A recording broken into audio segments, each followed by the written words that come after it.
Hello. तो कैसे हो सब?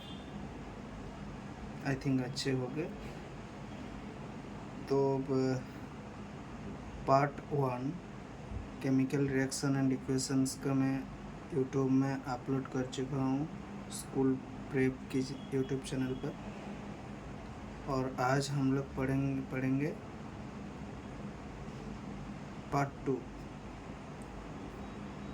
तो और इसका जो पीडीएफ तो मैं टेलीग्राम चैनल पर अपलोड कर दिया, तुम लोग देख सकते हो।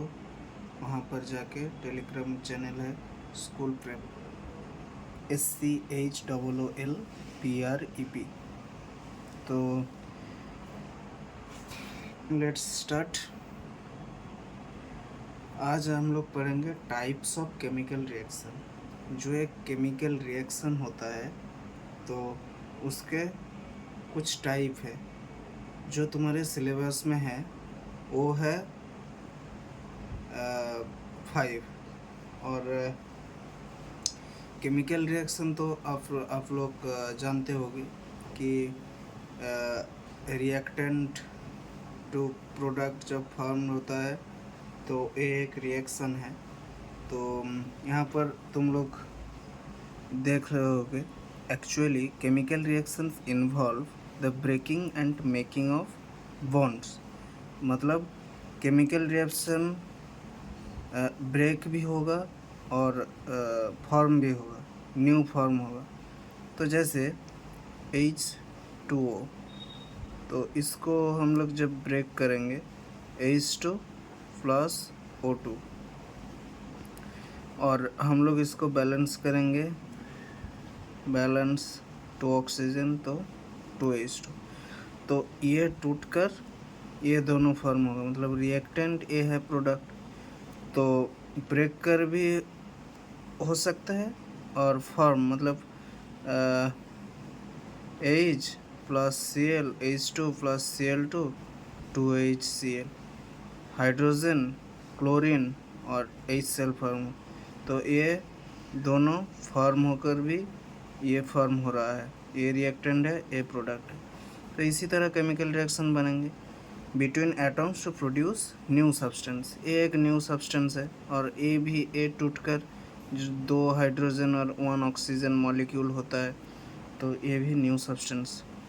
सो 5 टाइप्स ऑफ केमिकल रिएक्शन क्या क्या होता है? Combination reaction, combined combination reaction, decomposition reaction, displacement reaction, double displacement reaction, oxidation reduction, और इसको हम लोग बोलते हैं रिडक्स रिएक्शन। रिडक्स रिएक्शन मतलब जो एक ही मतलब ये ही रिएक्शन में एक ऑक्सीडाइज्ड होगा और एक रिड्यूस्ड होगा, तो दोनों जब होता है तो इसको हम रिडक्स रिएक्शन बोलते हैं। सो चलिए स्टार्ट करते हैं एक एक को लेकर। फर्स्टली कॉम्बिनेशन रिएक्शन मतलब दोनों जोड़कर एक प्रोडक्ट होता है, मतलब कॉम्बाइंड। हम लोग जानते हैं कॉम्बिनेशन मीन्स दोनों, कॉम्बिनेशन मीन्स एक सब्सटेंस प्लस एक सब्सटेंस मिलकर 2 होता है, 1 प्लस 1 2 होता है। इसी तरह कॉम्बाइंड फॉर्म मतलब कोई भी ए एक सब्सटेंस होगा और बी एक सब्सटेंस होगा, तो ये फॉर्म कर डी होगा, या फिर ABC फॉर्म डी, कॉम्बाइंड होकर एक फॉर्म आता है। इसको हम लोग कहते हैं कॉम्बिनेशन रिएक्शन। तो एनसीईआरटी में एक एक्सपेरिमेंट दे रखा है कॉम्बिनेशन रिएक्शंस का, तो मैं बोल देता हूँ। कॉम्बिनेशन रिएक्शन का एक्सपेरिमेंट जो है आप लोगों का, कॉम्बिनेशन रिएक्शन मतलब एक बीकर मैं ले लेता हूँ, ठीक है। एक बीकर है और उसमें पानी भर दिया हाफ उस बीकर के, और कैल्शियम ऑक्साइड CaO मैं इसमें ऐड कर देता हूँ, ठीक है। कैल्शियम ऑक्साइड मैं इस पर ऐड कर देता हूँ। तो क्या होता है, सी ओ एक सॉलिड सब्सटेंस है, मतलब ये एक क्रिस्टल फॉर्म्ड है, तुम बोल सकते हो। तो ये क्रिस्टल मीन्स शुगर जैसे होता है, वो एक सॉलिड सब्सटेंस है ऑब्वियसली। तो CaO प्लस ये है वाटर, तो CaO प्लस H2 एक मतलब वाटर लिक्विड होता है, तो ये होकर एक कैल्शियम हाइड्रोक्साइड फॉर्म होता है, प्लस हीट जनरेट होता है। तो तुम लोग देख रहे हो कि विलेज में कैल्शियम ऑक्साइड, उसके ऊपर पानी फेंक दिया तो उसमें हीट प्रोड्यूस्ड होता है। तो तुम लोग ये विलेज में जो रहते हैं वो देख पाएगा। तो इसमें हीट प्रोड्यूस्ड होता है। हीट कोई भी रिएक्शन में जब हीट प्रोड्यूस्ड होता है तो हम लोग इसको एक्सोथर्मिक रिएक्शन बोलते हैं, मतलब डेल्टा H पॉजिटिव। यदि हीट एब्जॉर्ब्ड होगा, if heat is absorbed, then इसको हम कहते हैं एंडोथर्मिक रिएक्शन। यहाँ पर डेल H नेगेटिव होता है, ठीक है। तो यहाँ पर हीट एब्जॉर्ब्ड, यदि इस रिएक्शन पर मतलब ये ठीक है, यहाँ पर नेगेटिव हीट है, माइनस हीट, तो ये हम लोग बोलते हैं कि ये एंडोथर्मिक, मतलब हीट प्रोड्यूस नहीं होगा, ये हीट एब्जॉर्ब कर लेगा खुद। पर यहाँ पर हीट जनरेट होता है, तो इसको हम लोग कहते हैं इसलिए एक्सोथर्मिक रिएक्शन। बस तुम ये समझ लो एक्सोथर्मिक रिएक्शन होता क्या है। कोई भी रिएक्शन में जब हीट प्रोड्यूस्ड होता है तो इसको हम लोग एक्सोथर्मिक रिएक्शन कहते हैं। तो exothermic reaction means delta H को हम एंथैल्पी कहते हैं, एंथैल्पी, जो कि एक हीट की टाइप है, तो इसको हम लोग एक्सोथर्मिक रिएक्शन कहते हैं। Delta H equal to positive.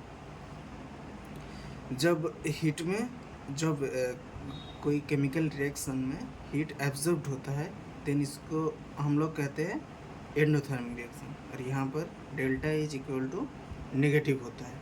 बस तुम एक्सोथर्मिक रिएक्शन और एंडोथर्मिक रिएक्शन तुम लोग समझ चुके होगे आई थिंक।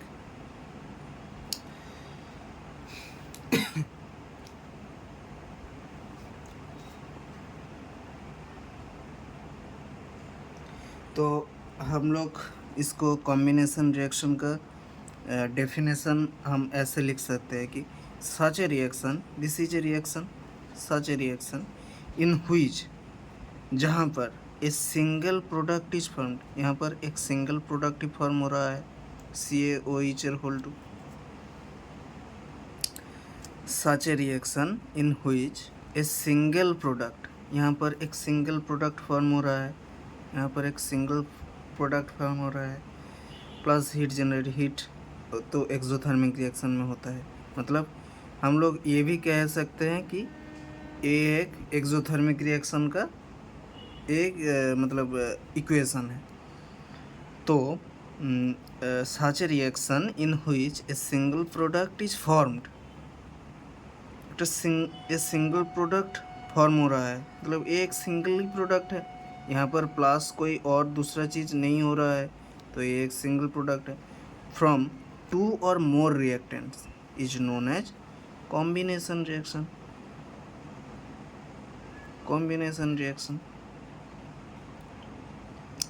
मतलब A plus B plus C एक ही फॉर्म होगा जब प्रोडक्ट एक होगा, एक प्रोडक्ट, वन प्रोडक्ट, तब हम इसको कहते हैं कॉम्बिनेशन। 2 और मोर रिएक्टेंट, ए रिएक्टेंट है, ए प्रोडक्ट है, और 2 और more reactant to form single product, तो इसको हम लोग कहते हैं कॉम्बिनेशन रिएक्शन। तो तुम्हारे एनसीईआरटी में और एक न्यू मतलब ये चीज़ ऐड हो रखा है कि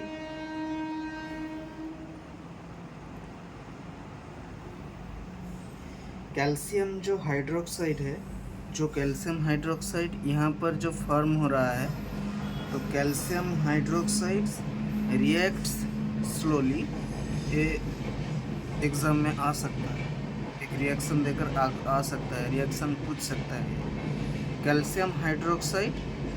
और उसके साथ जब स्लोली ये स्लोली होगा, मतलब कोई कैल्शियम हाइड्रोक्साइड एक बीकर में तुम ले चुके हो, इसमें तुम स्लोली CO2 ऐड कर रहे हो, तो क्या होगा आफ्टर 2-3 डेज तुम दोनों को मिक्स कर 2-3 डेज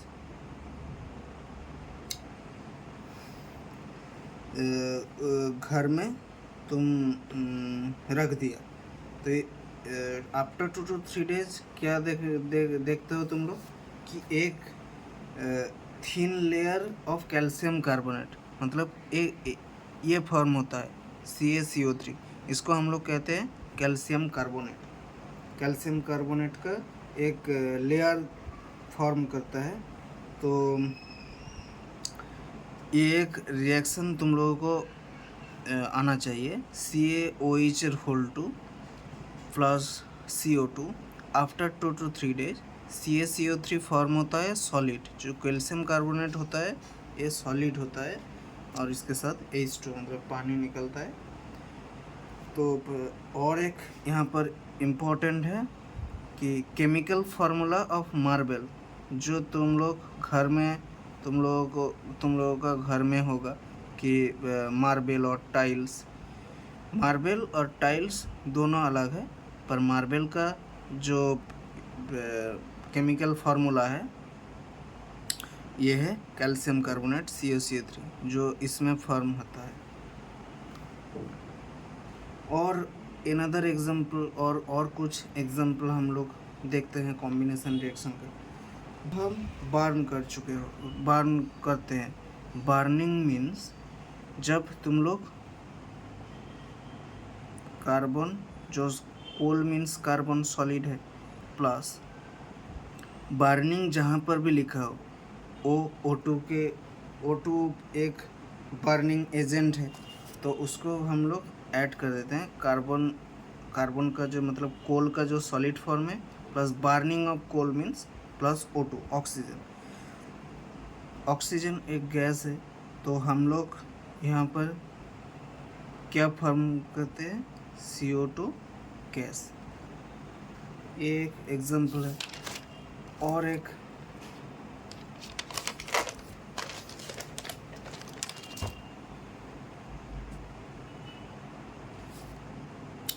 और कुछ देख लेते हैं। Formation of water from H2 and O2।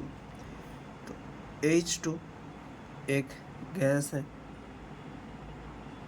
Plus O2 एक गैस है,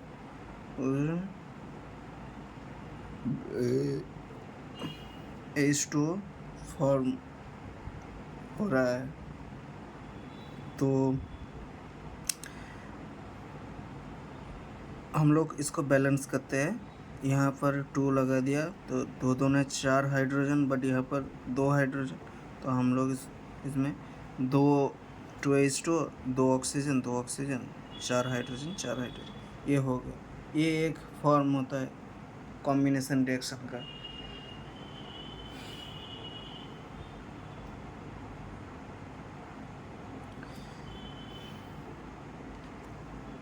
तो एक्सोथर्मिक रिएक्शन में जब अगले पेज में पढ़ाया था, तुम लोग समझ गए होंगे। तो इसमें बर्निंग ऑफ जो नेचुरल गैस है, बर्निंग मीन्स वही ऑक्सीजन के साथ कोई भी एक नेचुरल गैस होगा। नेचुरल गैस हम लोग किसको कहते हैं? CH4 को हम लोग मीथेन कहते हैं, मीथेन प्लस ऑक्सीजन।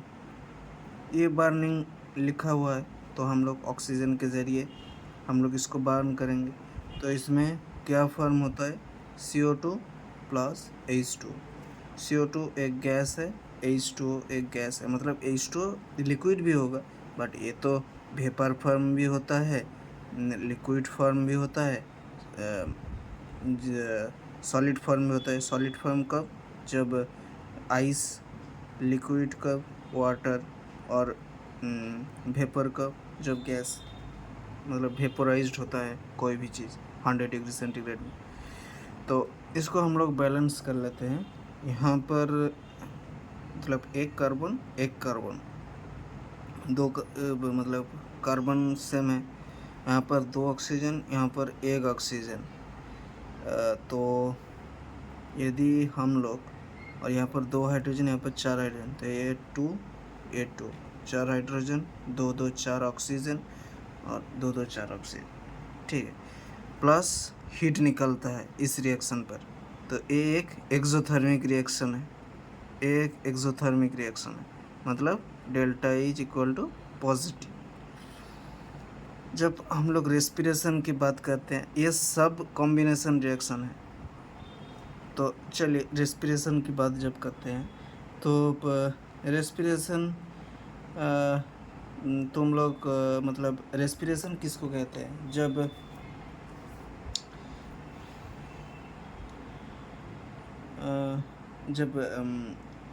हम लोगों को ज़िंदा रहने के लिए हम लोगों को एनर्जी चाहिए, और एनर्जी कहाँ से आता है? रेस्पिरेशन के थ्रू। रेस्पिरेशन मीन्स श्वसन, रेस्पिरेशन मीन्स श्वसन, जिसको हम लोग कहते हैं। तो रेस्पिरेशन की जब रेस्पिरेशन होता है तो कॉम्प्लेक्स चीज़ें टूटकर सिंपल फॉर्म होता है। मतलब तुम ये खा रहे होगे, कोई कार्बोहाइड्रेट खा रहे हो, तो कार्बोहाइड्रेट खा रहे होगे तो ये माउथ पर जाता है, माउथ से क्या कहते हैं, मतलब गैस्ट्रोइंटेस्टिनल ट्रैक्ट होकर स्टमक में आता है। स्टमक पर ये और भी सिंपल फॉर्म में हो जाता है। यहाँ पर एसिड आ जाता है HCl, तो ये और भी सिंपल फॉर्म में हो जाता है, और यहीं से आप लोगों को एनर्जी मिलता है। तो यदि हम लोग कार्बोहाइड्रेट खाते हैं, कार्बोहाइड्रेट मीन्स जब तुम भात, रोटी ये सब खाते हो, तो इससे हम लोगों को एनर्जी मिलता है। तो हम लोग ये लाइफ साइंस में डिस्कस करेंगे। तो कार्बोहाइड्रेट मीन्स जब एक शुगर है, शुगर मीन्स ग्लूकोज, C6H12O6 ये एक्वस फॉर्म में, प्लस 6O2 ये भी एक्वस फॉर्म में, 6CO2 plus 6H2O plus energy.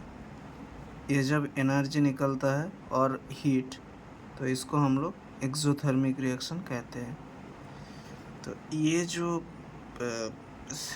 Reaction की इक्वेशन है, ये बहुत इम्पोर्टेंट है, बहुत ज़्यादा इम्पोर्टेंट है। तुम लोगों को 11-12 में यही पढ़ाया जाएगा। ये एक रिएक्शन तुम लोग याद रखोगे, C6H12O6 एक ग्लूकोज की है,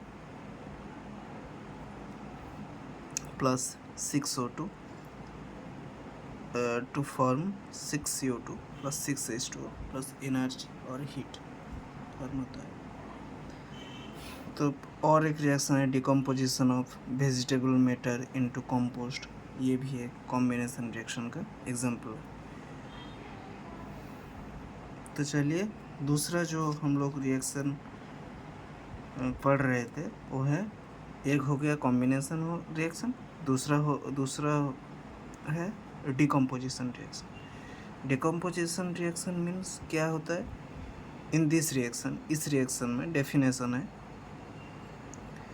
in this reaction a single reactant breaks down to give simpler products. मतलब एक ही सिंगल रिएक्टेंट है, breaks down to give simpler products. मतलब क्या हम लोग पढ़ रहे थे? Combination reaction. हाँ, कॉम्बिनेशन रिएक्शन में दोनों, ये कॉम्बिनेशन रिएक्शन है, दोनों और उससे भी अधिक जोड़कर एक ही फॉर्म हो रहा था, बट यहाँ पर क्या हो रहा है, in this reaction a single reactant, मतलब ए से बी प्लस सी हो रहा है, ऐसा एक रिएक्शन, एक रिएक्टेंट है, बी प्लस सी प्रोडक्ट है, a single reactant breaks down, ये टूट कर टू गिव सिंपलर प्रोडक्ट, मतलब बी और सी सिंपलर प्रोडक्ट्स फॉर्म हो रहा है। मतलब तुम एनसीईआरटी में ये एग्जाम्पल दे रखा है, 2FeSO4 solid Fe2O3 solid plus SO2 gas plus SO3 of gas. FeSO4 है फेरस सल्फेट और वो है फेरिक ऑक्साइड, मतलब Fe2 प्लस जब होता है वो होता है फेरस, और Fe3 प्लस जब होता है वो है फेरिक। ठीक है, तो ऐसे ही एक और अनदर एग्जांपल है, CaCO3 कैल्शियम कार्बोनेट जो है वो टूटकर CaO solid plus CO2 gas form हो रहा है हीट देकर, through heating it is known as thermal decomposition days. मतलब कोई भी रिएक्शन जहाँ पर हीट देकर एक रिएक्शन हो रहा है तो इसको हम लोग कहते हैं thermal decomposition. Heat means thermal और यहाँ पर डिकम्पोजिशन मीन्स डिकम्पोजिशन रिएक्शन। यहाँ पर एक 2PbNO3 lead nitrate solid heat के थ्रू PbO NO2O2, ये एक कॉम्प्लेक्स रिएक्शन है, तो मैं इसको सिखा देता हूँ कि कैसे ये बैलेंस्ड हो रहा है। तुम लोग देखे हुए PB 2 है, यहाँ पर PbO यहाँ पर कोई भी नहीं है, तो हम लोग इसमें 2 लिख सकते हैं, यहाँ पर 2 हमको लेना ही पड़ेगा। और NO3 2 है, मतलब NO3 2 नहीं, मतलब नाइट्रोजन 2 है और यहाँ पर 2 है, 4 है, तो हम लोग यहाँ पर NO2 है, नाइट्रोजन ओनली 4 लिख सकते हैं, यहाँ पर 2 नहीं लिख सकते क्योंकि 2 नाइट्रोजन हो जाएगा, क्योंकि यहाँ पर कोई भी चीज़ में नाइट्रोजन नहीं है, तो यहाँ पर ओनली 4 होगा। तो ऑक्सीजन 3 2 6 गुण 2 मल्टीप्लाई टू 12, तो ऑक्सीजन का नंबर होगा 12। तो यहाँ पर 2 लिख चुके होंगे हम लोग, 4 लिख चुके होंगे NO2 के पास, तो 4 2 8 8 2 10 और यहाँ पर 10 प्लस 2 12। तो ये दोनों रिएक्शन में यहाँ पर भी हीट लग रहा है, तो इसको हम थर्मल डिकम्पोजिशन रिएक्शन कहेंगे। तो एनसीईआरटी में एक्सपेरिमेंट दे चुके हैं कुछ डिकम्पोजिशन रिएक्शन के, वो है एक एक्सपेरिमेंट है इलेक्ट्रोलिसिस का। इलेक्ट्रोलाइसिस मीन्स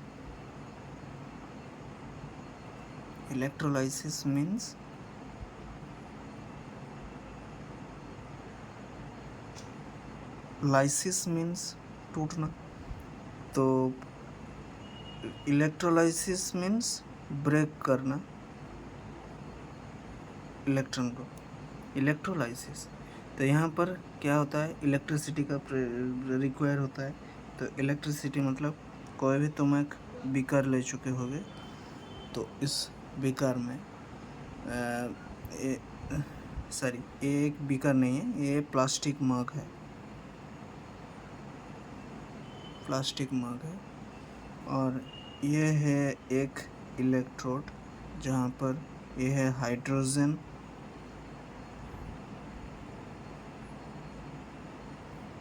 इलेक्ट्रोड नहीं, ये एक टेस्ट ट्यूब है, हाइड्रोजन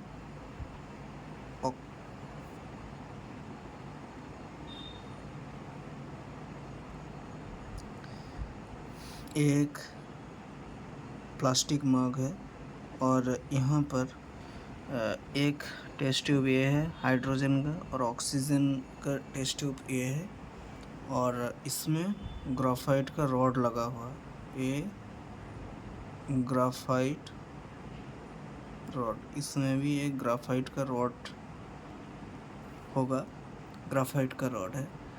और इसमें पानी है, वाटर, और इसको हम ऐसे ए लिमिट पर हम पानी भर चुके होंगे।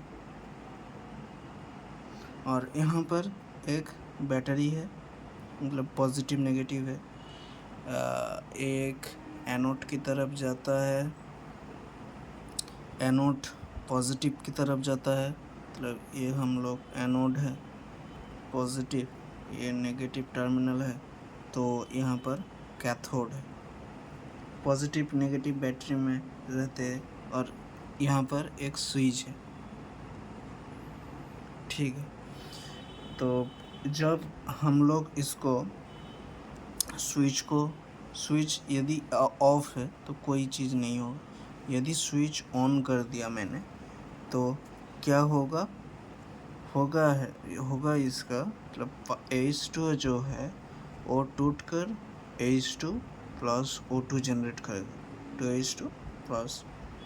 2H2 प्लस O2 ये जनरेट होगा। ये है इलेक्ट्रोलाइसिस ऑफ वाटर, मतलब ये ब्रेक कर 2H2 प्लस O2 ब्रेक हो रहा है, 2H2 प्लस O2। तो ये एक एग्जाम्पल है डिकम्पोजिशन रिएक्शन का, इलेक्ट्रोलाइसिस ऑफ वाटर। दूसरा एग्जाम्पल क्या है? दूसरा एग्जाम्पल है खिड़की खोल दिए, सनलाइट आ रहे हैं, ये सनलाइट है, और तुम टेबल पर एक पेट्री डिश, मतलब कोई भी मतलब एक कांच में पेट्री डिश में, हम लोग इसको पेट्री डिश ही कहते हैं, मतलब ये ग्लास का बना हुआ होता है। पेट्री डिश में AgCl ले लिया, सिल्वर क्लोराइड, तो सिल्वर क्लोराइड एक सॉलिड फॉर्म है, तो इसको हम लोग H मतलब सनलाइट आ रहा है, तो सनलाइट दे दिया तुमने, तो यहाँ पर क्या होता है Ag प्लस Cl, देख रहे हो, एक चीज़ टूटकर दो फॉर्म हो रहा है, दो से भी ज़्यादा होगा तो कोई बात नहीं। तो ये एक डिकम्पोजिशन रिएक्शन का एग्जाम्पल है।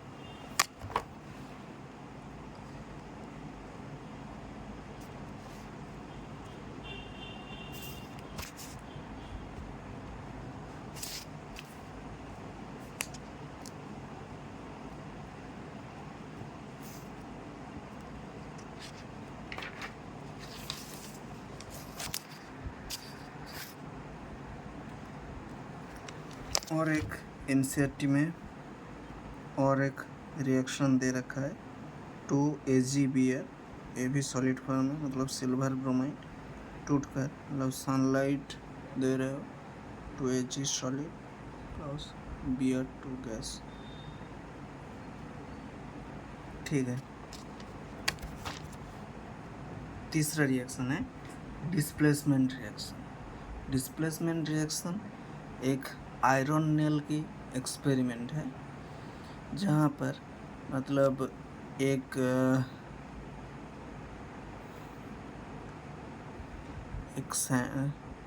स्टैंड है और एक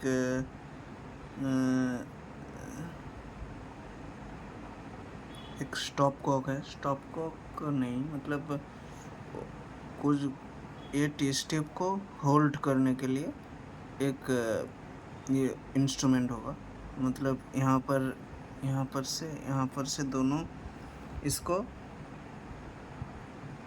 प्रेस कर रहे होंगे तो ये स्टेबल हो जाएगा, ये टेस्ट ट्यूब, ठीक है। और टेस्ट ट्यूब में दो आयरन की नेल है और इस दोनों आयरन में एक रस्सी है और इसमें बांध दिया, एक टेस्ट ट्यूब है, ठीक है। और इसमें हम लोग ये पूरा हम लोग भर दिया कॉपर सल्फेट सॉल्यूशन, मतलब हम लोग इसको कहते हैं CuSO4 solution, copper sulphate solution हम लोग भर दिया।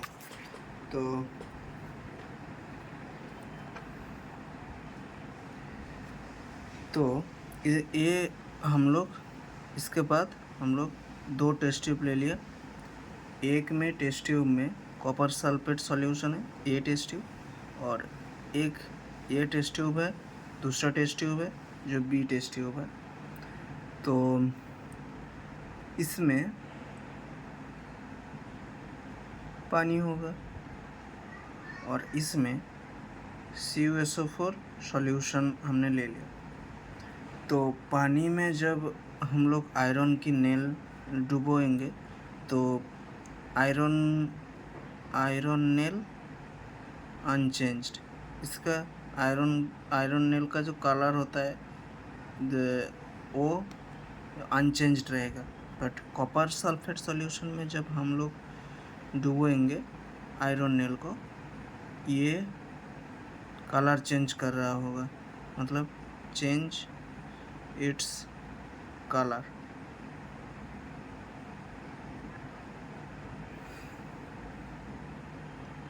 तो इसको एक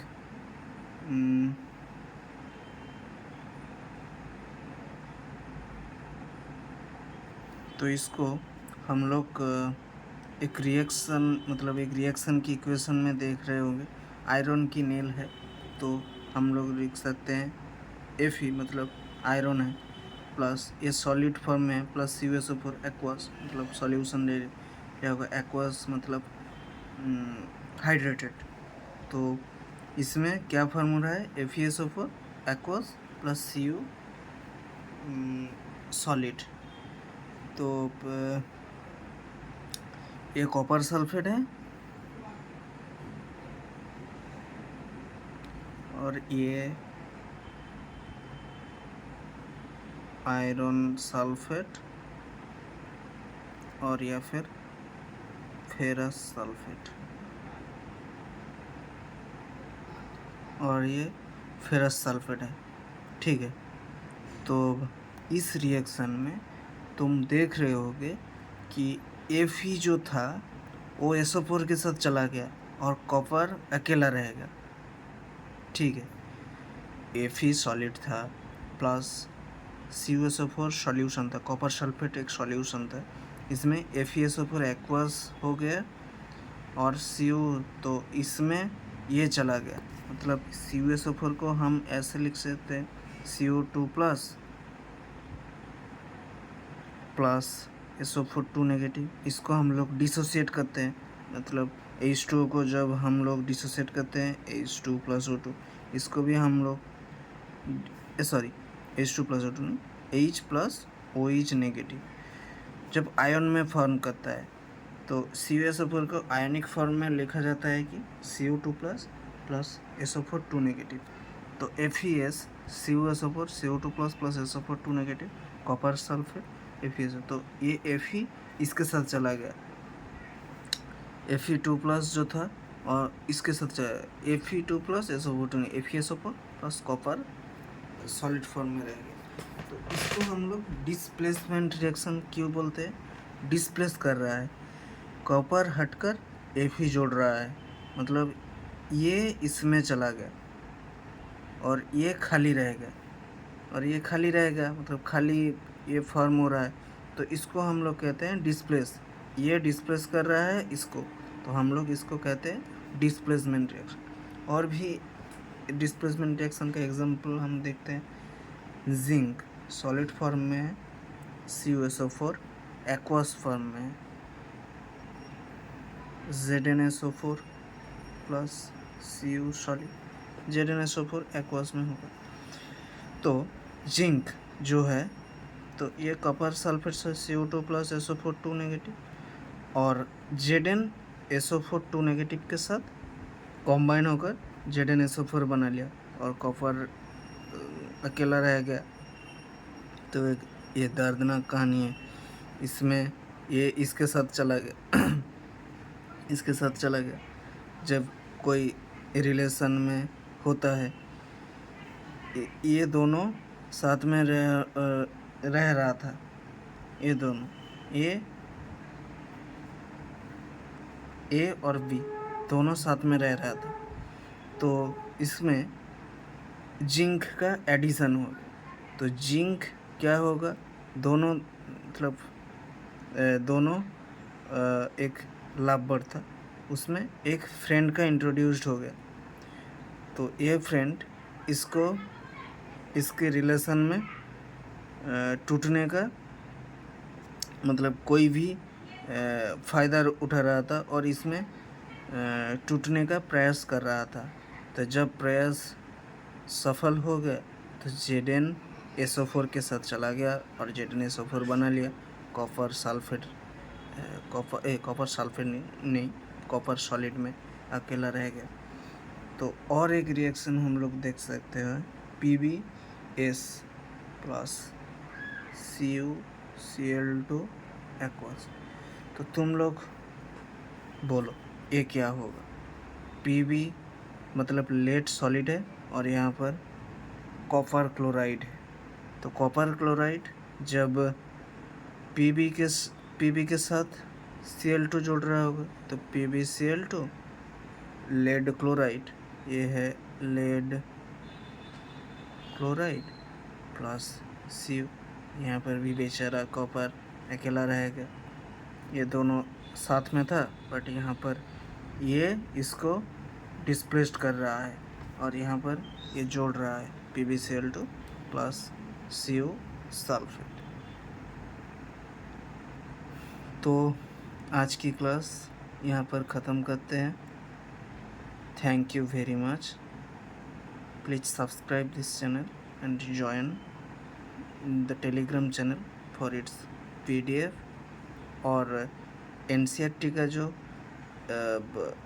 बैक साइड में एक्सरसाइज दे रखा है तो इसका जो सॉल्यूशन है मैं आप लोगों को हैंड फॉर्मेट में मैं टेलीग्राम पर डाल दिया, आप लोग ज्वाइन कर देख सकते हैं।